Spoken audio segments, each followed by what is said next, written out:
Olá, professora Márcia aqui para comentar mais uma questão do nosso caderno de exercícios para você que está se preparando para as residências em saúde 2021.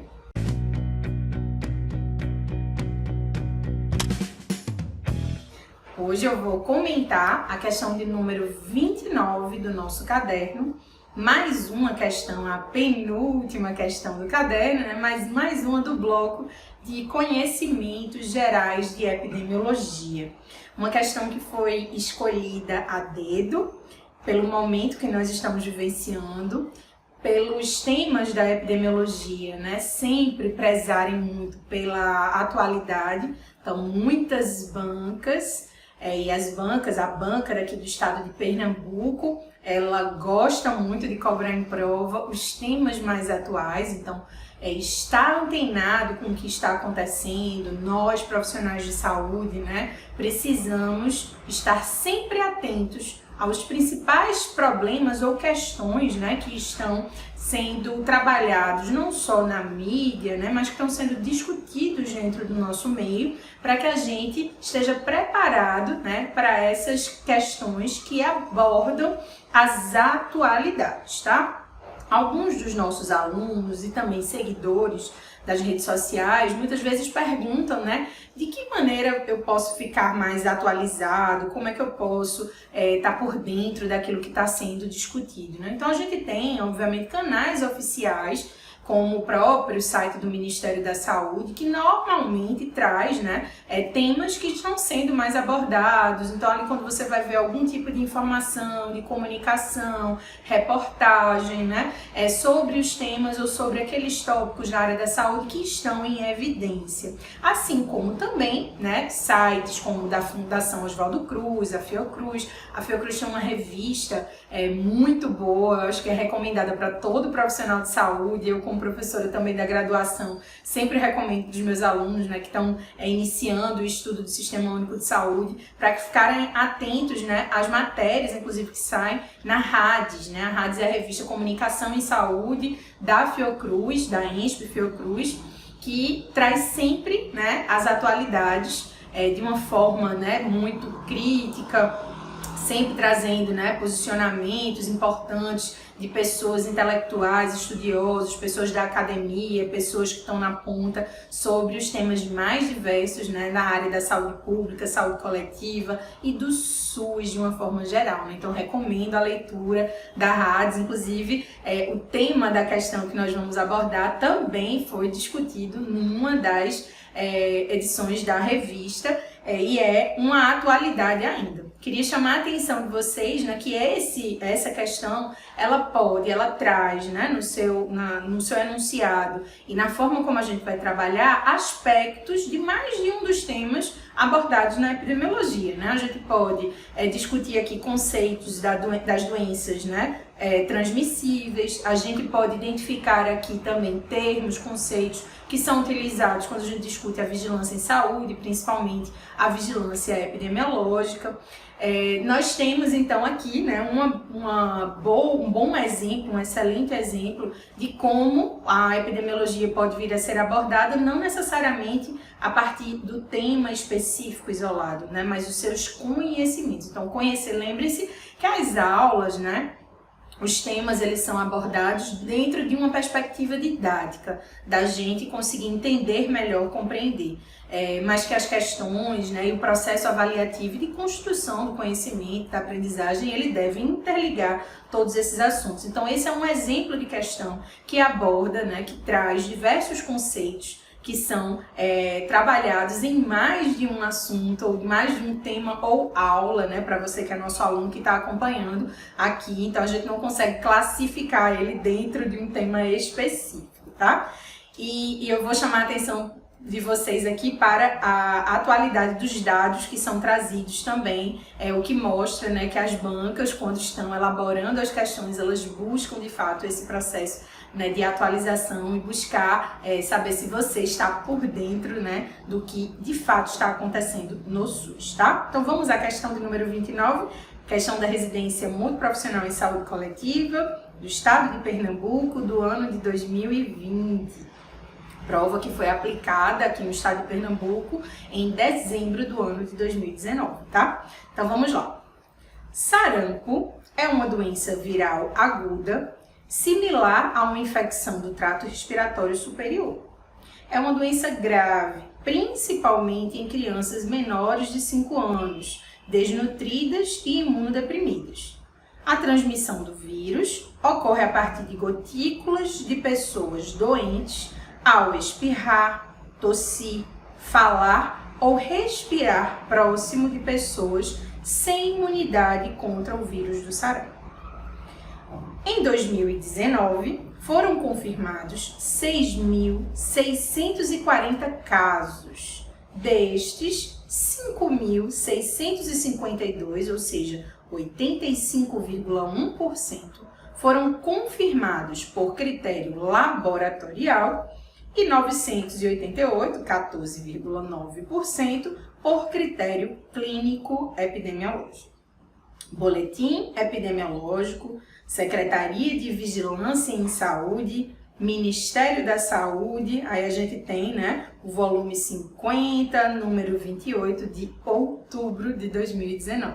Então, veja, já estão trazendo uma prova que foi aplicada, né, em dezembro de 2019. A banca utilizou informação, dado de um boletim epidemiológico do Ministério da Saúde, né, como esse pano de fundo para a pergunta, que é de outubro do mesmo ano, né, ou seja, extremamente atual. E é exatamente aqui, ela traz um panorama sobre o que é a doença, né, o sarampo, como foi a manifestação dos casos, e na realidade a pergunta vai ser focada sobre a atualidade em relação ao que aconteceu com essa doença. Muitos alunos nossos e também seguidores têm muito receio de questões que tratam de doenças específicas. Muita gente diz assim, poxa, mas eu preciso decorar todas as doenças? Não. Nós temos um perfil, né, de mortalidade que é caracterizado por algumas doenças que são mais marcantes. A gente sabe que as doenças transmissíveis, elas tiveram sua importância reduzida no nosso perfil epidemiológico, né, nos últimos anos, nas últimas décadas. Contudo, elas ainda são um problema importante de saúde pública aqui no Brasil. A gente sabe, né, que inclusive textos, artigos científicos mostram que a gente tem tendências, né, de doenças transmissíveis aqui no Brasil que podem ser identificadas, e aquelas que têm uma tendência à queda são principalmente as doenças transmissíveis imunopreveníveis. O sarampo estaria nesse grupo, e o sarampo foi uma das doenças que, com todo o afinco, né, da população, principalmente dos profissionais de saúde, no processo de vacinação, então se há uma doença para a qual eu tenho vacina, eu tenho que, né, fazer esse trabalho, esse esforço, fazer com que as equipes consigam vacinar o máximo possível de pessoas suscetíveis, tá? E lembre-se, a doença é grave em crianças, ele deixa bem claro aqui no enunciado, né? Então, a gente precisa conhecer essas doenças que estão controladas, aquelas que estão, né, estar sempre atento àquelas que estão voltando com surtos epidêmicos em determinados locais do Brasil. Então, a gente já ouviu falar recentemente de cachumba, de coqueluche. Nós estamos vivenciando uma pandemia de um novo, né, coronavírus, novo subtipo do coronavírus, e provavelmente, por isso que eu queria chamar a atenção de vocês, alguns aspectos da epidemiologia podem vir a ser cobrados, tendo como pano de fundo esta doença, ou coronavírus, ou seja, o que se sabe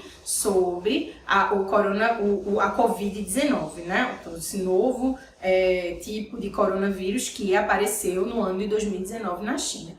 Então, não é necessário que a gente decore o guia de vigilância epidemiológica, nem é possível isso, né? Mas é importante que a gente esteja atenta àquelas principais doenças do quadro nosológico brasileiro, sabendo que nas perguntas de epidemiologia gosta-se muito de fazer, né, questionamentos sobre as doenças transmissíveis, principalmente essas doenças, né, para as quais ou a gente já controlou e teve retorno, entender o porquê do retorno dessas doenças, como é o caso dessa questão vacinação, né? Ou aquelas que a gente ainda não conseguiu de maneira, né, mais eficiente, de fato, combater, ou seja, doenças que permanecem endêmicas, que permanecem, né, sempre aparecendo com um número de casos esperado, acometendo a população, porque ela está relacionada muitas vezes a fatores econômicos, sociais e principalmente o investimento, né, por parte do poder público em melhoria das condições de vida das pessoas, né? E aí eu falo não só nas cidades, como também no campo, né?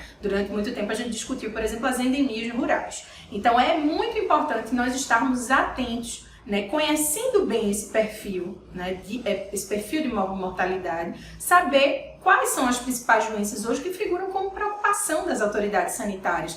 Provavelmente serão elas que serão alvo das questões, mas eu não preciso decorar sinais, sintomas, né, saber tudo isso. Percebam que a própria questão já trouxe as informações que eram necessárias a gente saber, né, sobre a doença. Então, conhecê-la de maneira, né, geral e saber exatamente quais são as medidas, né, de controle que a gente pode adotar ou que está, a gente pode dizer assim, faz parte, né, da cadeia de transmissão dessa doença e que elementos ali podem ser trabalhados, tá bom? Então, vamos agora para a pergunta, né? O que é o foco de fato? Então, a gente teve esse texto, lembre-se desse formato de questão que eu já comentei em questões anteriores. Traz um texto com um pano de fundo para ilustrar uma pergunta. O texto é fundamental que a gente compreenda a mensagem dele e, nesse caso aqui, mais especificamente, que a gente esteja atento ao que está acontecendo com a doença que foi trazida no texto, que é o sarampo, né? E aí, vamos lá. Ele diz, o texto apresenta o aumento do número de casos de um agravo até então considerado erradicado no Brasil. De fato, a gente já tinha, né, certificado internacional, inclusive de controle, né, dessa doença, a gente não tinha, né, esses casos. Esse surto, né, de sarampo, ou seja, esse aumento do número dos casos inesperado, pode ser uma consequência do O2. Então vejam, esse aumento do número de casos de sarampo no Brasil, onde a gente já tinha o controle da doença, ele pode ser uma consequência de quê? É isso que eles estão perguntando, né? O que motivou, o que levou, né, a esse aumento do número de casos? O que é que pode estar na origem desse surto? Que fatores, né, ou que fator está ali como sendo mais importante para a ocorrência desse surto? Então, vamos analisar as alternativas, tá? A letra A diz, né, que pode ser, né, o aumento do número de casos pode ser uma consequência da campanha nacional contra sarampo nos municípios. Bem, uma campanha nacional, né, de vacinação, a campanha nacional onde a gente faça a orientação da população sobre o sarampo nos municípios, jamais traria como consequência um aumento do número de casos. O que a gente espera é que as campanhas, sejam elas campanhas de vacinação, onde a gente tem ali, né, um imunobiológico sendo aplicado para prevenir, que tem, né, já aí sua eficácia comprovada na prevenção das doenças, ou uma campanha de comunicação, que ela venha, né, a ter o efeito exatamente contrário, de redução do número de casos. Então, jamais de aumento de número de casos. Letra A, então, está incorreta. Letra B. Ela pode ser, esse aumento do número de casos pode ser consequência da queda da cobertura vacinal associada ao movimento anti-vacinas. Vamos analisar isso aqui. Queda da cobertura vacinal quando, né, eu não consigo atingir patamares que a gente considera, né, aceitáveis, que são as metas que a gente tem nas campanhas de vacinação ou até mesmo as metas que a gente tem no dia a dia, uma vacina de rotina dos serviços de saúde, né? Então, quando a gente não consegue atingir patamares daquilo que a gente considera, né, ideais de vacinação, nós vamos ter o quê? Uma redução do número de pessoas vacinadas, que significa dizer um aumento do número de pessoas suscetíveis à doença. Então faz todo sentido, e o que nós observamos ao longo dos últimos anos no Brasil foi de fato uma queda dessa cobertura vacinal, ou seja, muitos pais deixaram de vacinar as suas crianças. A gente também não tem alguns adultos que não foram vacinados. Então essas crianças deixam de ser vacinadas, vão crescendo, né, sem a vacina, suscetíveis, vulneráveis, com toda uma força de um movimento, né, que nos 2 últimos anos ficou mais evidente, que isso foi bem discutido, que são os movimentos, o movimento anti-vacinas, né, como se vacina fosse uma coisa prejudicial, né, algo completamente fora da realidade, algo que inclusive trouxe consequências muito negativas e traz ainda, não só com relação ao sarampo, mas a várias outras doenças imunopreveníveis. Esse movimento, a gente consegue ver, né, esse aumento do número de casos de maneira muito forte dessa doença já controlada, mas isso também está acontecendo com relação a outras doenças imunopreveníveis. Então, considerar a vacina como sendo algo que pode vir a prejudicar o ser humano, né, isso é algo que a gente considera surreal, né? Então, é necessário que nós, profissionais de saúde, façamos a defesa, né, dos imunobiológicos, das vacinas, como uma grande tecnologia capaz, né, de prevenir a ocorrência das doenças.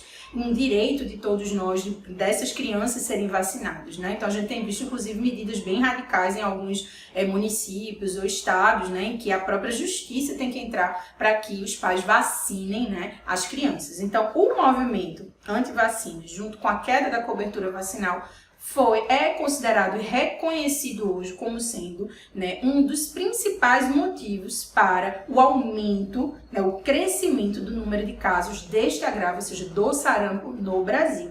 Então, encontramos a alternativa correta, né? Então, ela pode ser, sem dúvida nenhuma, consequência da queda da cobertura vacinal associada ao movimento anti-vacinas. Letra C. Efeito rebanho, ela pode ser uma consequência de efeito rebanho, em decorrência da alta cobertura coletiva pelo imunobiológico específico. Veja, a gente está ouvindo também agora na pandemia de coronavírus falar muito, né, sobre esse efeito rebanho, né, que os infectologistas muito têm falado, né, talvez alguns de vocês não conheçam, mas quando a gente tem, né, um grande número de pessoas vacinadas por uma doença, essas pessoas, de alguma forma, trazem uma proteção indireta para aquelas que não estão vacinadas. Quanto mais gente eu vacino, né, eu vou protegendo aquelas poucas pessoas que não estão vacinadas. Por quê? Porque não vai existir transmissão do vírus, né, por uma pessoa vacinada para uma suscetível. Então, esse efeito rebanho é esse efeito que, aqui, como está dizendo, alta cobertura coletiva por um imunobiológico específico, no caso, a vacina do sarampo, traria, né, um efeito rebanho, mas ele jamais, esse efeito rebanho seria a causa, né, de uma elevação do número de casos. Seria exatamente o contrário. Aqui vai mais ou menos na mesma linha da alternativa da letra A, tá? O efeito rebanho protege. Então, ela não é consequência. O aumento do número de casos não pode ser consequência desse efeito rebanho, tá certo? A gente quer que o efeito rebanho volte a acontecer, que é exatamente um aumento do número de pessoas vacinadas, tá certo? Aqui nesse caso do sarampo, quando a gente está tratando, a gente tá tratando, né, de pessoas vacinadas que não vão transmitir a doença. A gente tem ouvido falar muito, então eu estou chamando a atenção de vocês para mostrar de que maneira, né, a SARS-CoV-2, ou seja, o coronavírus, a Covid-19 pode vir a ser abordada nas provas, tá? Elementos relacionados a conceitos de vigilância, de doenças transmissíveis, entre outros. Então, letra C, falsa. Letra D, falta de saneamento básico, sobretudo a ausência de tratamento de esgoto, né? Então, nesse caso, esse aumento do número de casos não tem uma relação com a falta de saneamento básico, sendo, né, nesse caso, o sarampo uma doença que é transmitida pelas vias aéreas superiores. Aqui, por exemplo, se a gente estivesse tratando de uma doença transmissível, que era transmitida por água contaminada, né, dificuldade de acesso ao saneamento, poderia vir a ter uma relação, mas nesse caso não tem, então a alternativa D também falsa. E, por fim, casos autóctones veiculados por vetores, a exemplo do Aedes albopictus. Então, aqui a gente vai ter casos autóctones, lembrar desse conceito, né, que são os casos que surgem dentro dos limites daquela área que a gente está investigando, que vão ser veiculados por vetores. Ela não é uma doença veiculada por vetor, né? Então, aqui facilmente a gente já cortaria, né, essa alternativa, a gente identifica aqui uma série de erros na alternativa, tornando-a incorreta. Então, para a questão 29, a alternativa correta é a letra B, queda da cobertura vacinal associada a um movimento anti-vacinas. Mais uma vez reforçando a importância da gente estar atualizado. As bancas de residência, assim como bancas de concurso, cobram muito as atualidades. Então, para a gente, profissional de saúde, é muito importante estar antenado com tudo que está acontecendo no Sistema Único de Saúde, tá bom? Então, essa foi a questão 29. A gente se encontra na resolução da próxima questão.